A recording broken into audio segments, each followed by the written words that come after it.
Hola, buenas tardes. Continuamos con nuestro estudio de obligaciones, modo de extinguir las obligaciones, el pago. En esta ocasión vamos a estudiar lo que podríamos decir las reglas generales del pago, su concepto, naturaleza jurídica, características, personas a quien deben hacer el pago, personas a las que se deben hacer el pago, lugar del pago, época del pago.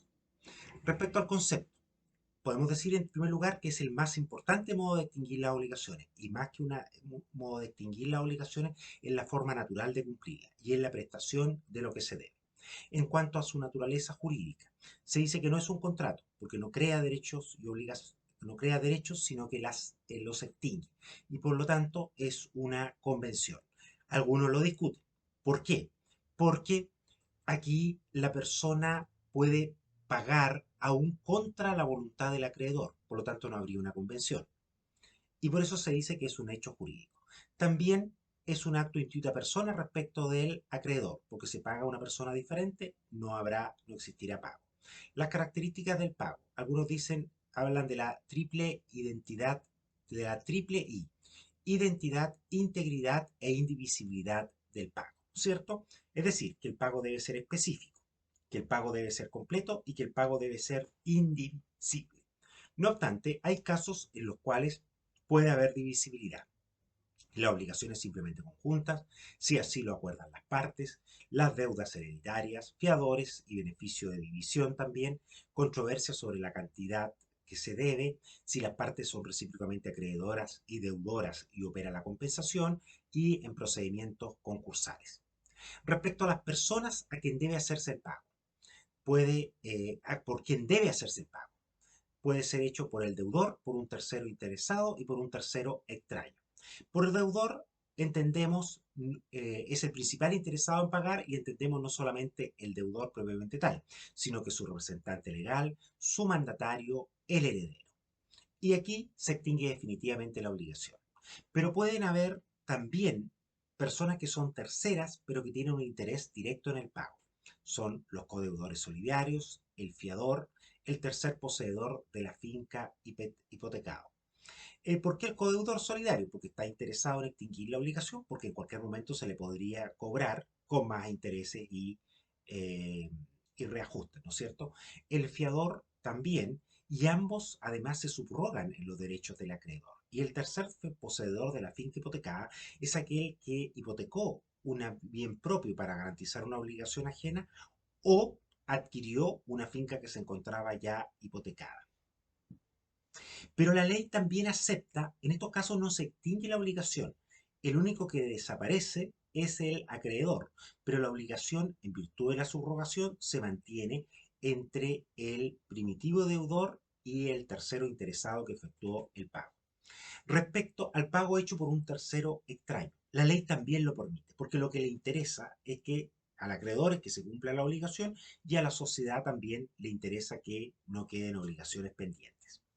El pago, por lo tanto, puede ser hecho por un tercero extraño. Ahora, eh, hay que distinguir aquí tres situaciones. Si fue con el consentimiento expreso o tácito del deudor, en este caso es un mandatario, se produce la subrogación y además tiene la acción del mandato.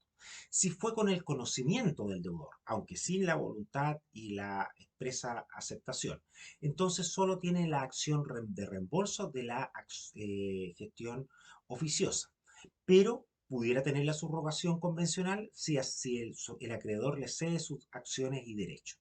Y si es el pago contra la voluntad del deudor, aquí dice que no tendría ni siquiera la acción de reembolso. No obstante, esto entra en colisión con el artículo 2291, que establece que tendría la acción de reembolso si el pago constituyó una gestión útil, y las diferentes interpretaciones de los autores al respecto. Ahora bien, el pago en las obligaciones de dar debe también, se indica que el tradente debe ser dueño, porque si no el pago no sería válido. Esto debe concordarse con el artículo 672. Y no es que el pago no sea válido, sino que es inapto para transferir el dominio. Y con una excepción en que de todas maneras el pago va a validarse como pago, en el artículo 1575, inciso final, respecto de los bienes consumibles. También se debe tener capacidad de disposición el que paga y se debe cumplir con las formalidades legales, ¿no es cierto? Ahora, ¿a quién debe hacerse el pago? Obviamente al acreedor mismo, comprendiéndose a sus representantes legales y cesionarios del crédito y también a sus herederos. Las excepciones en que el acreedor no puede recibir el pago si no tiene la administración legal o si el crédito se ha embargado o si se encuentra sometido a un procedimiento concursal. Pago a los representantes del acreedor. Puede ser los representantes legales, el representante judicial, el diputado mandatario para recibir el pago. ¿Y quiénes son estos mandatarios? Bueno, el que tiene la administración general de los negocios del mandante, el que tiene un mandato especial para administrar los negocios en que incide el pago y el que tiene un mandato para recibir el pago. Pago por los representantes de la, pago a los representantes del acreedor.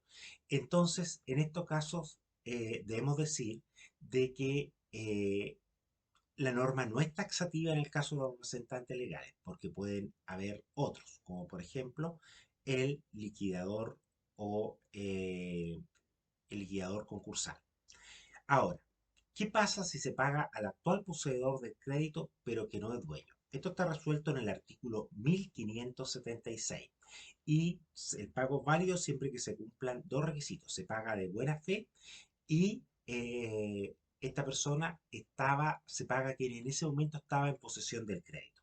Ustedes lo estudiaron en bienes a propósito de si era posible poseer un crédito. El pago a otra persona es ineficaz, sin perjuicio de que el acreedor la valide. El momento o la época en que debe hacerse el pago. Aquí debemos decir que en el lugar y tiempo convenido. Si hay plazo, habrá que esperar que se cumpla el plazo, ¿no es cierto? Pero si la obligación es pura y simple, entonces inmediatamente o el plazo tácito que es necesario para poder cumplirla. Y si la obligación está sujeta a condición, una vez que se haya cumplido la condición. Lugar del pago, en el lugar designado. Si no se ha designado y se trata de una especie o cuerpo cierto, en el lugar donde existía esta especie o cuerpo cierto al momento de constituirse la obligación. Y si se trata de otra cosa, en el domicilio del deudor al momento de constituirse la obligación. En cuanto al contenido del pago, si el pago es un género, bueno, rige el artículo 1509 que ustedes ya lo conocen. Si es una obligación de hacer o no hacer, se paga realizándose el hecho o la abstención. Si es entregar una especie o cuerpo cierto, entonces se paga entregando esta especie. Pero ¿qué pasa si esta especie sufrió deterioros? Entonces aquí rige el artículo 1590 y hay que distinguir si es por caso fortuito, fuerza mayor o es por culpa. En el caso que sea por culpa, hay que distinguir eh, si es grave o no es grave estos deterioros. Entonces, aquí, si es grave, son importantes, entonces se puede elegir por el acreedor si recibe la cosa más indemnización de perjuicio o la resolución del contrato. Si no son de importancia, tiene que recibir la cosa, pero puede indicar indemnización de perjuicio. Y si el deterioro proviene de terceras personas, podrá pedir al deudor que le cedan sus acciones en contra de esta tercera persona. En cuanto a la imputación del pago, ¿cuándo sucede aquí? Cuando hay varias deudas de la misma naturaleza entre un acreedor y un mismo deudor y lo pagado no es suficiente para satisfacerlas todas, ¿no es cierto? En este caso, aquí debemos arreglar la materia de cómo se produce la imputación al pago.